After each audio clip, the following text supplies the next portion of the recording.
Hey guys, this is Trevor Wicken from medxcoach.com. You are in the series for lumbo-pelvic hip complex dysfunction. That's a lot of words, basically meaning low back pain, hip pain, all that kind of fun stuff. So if you've been suffering from sciatica, degenerative joint disorder, degenerative disc disease, any kind of scoliosis, bulging disc, herniated disc, whatever, okay, this is the program for you, okay? So like I said, this is John Strauch, okay, father-in-law extraordinaire. We're working on him as he's had a 7-month back injury that he sustained while holding a sledgehammer and swinging, even though it wasn't the smartest thing in the world. It happens, right? You guys are going to do something that you didn't expect, go down to just pick up your keys, and boom, your back goes out. Shouldn't happen, okay? Your body is built to move. It's not built to fall apart just doing menial things like picking up a pair of keys or your grandkid or your kiddo or your dog or a sack of groceries, right? So these things are going to help you so that that does not happen.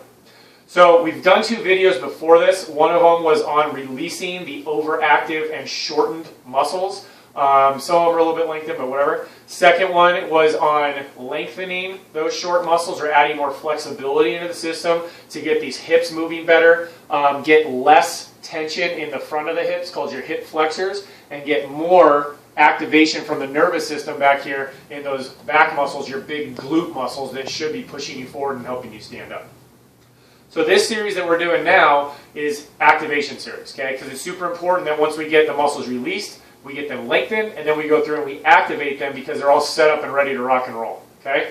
So the first exercise we're going to do is an old school exercise that I love, and I see a lot of benefit from it.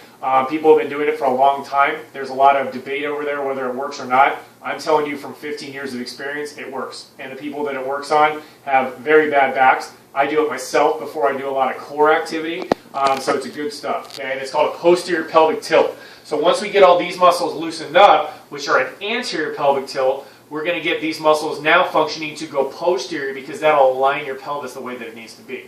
So John's laying on his back, knees are bent, they're about hip width, okay? He started out really wide, but you don't want to train yourself with your hips out wide like that because you don't walk like that. So you want your hips about where they would be when you walk, or your knee lined up with this bone up here in your pelvis called your ASIS.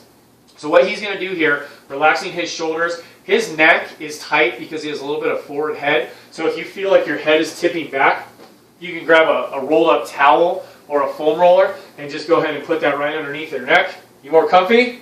Yeah, it's like a spa, huh? Yeah, man, I can't believe it. All right. So what he's going to do here is he's going to lightly draw his abs down into his spine without shrugging his shoulders. So it's just real light. And you can see, nice flat belly now. Okay, he just dropped like 20 pounds right there.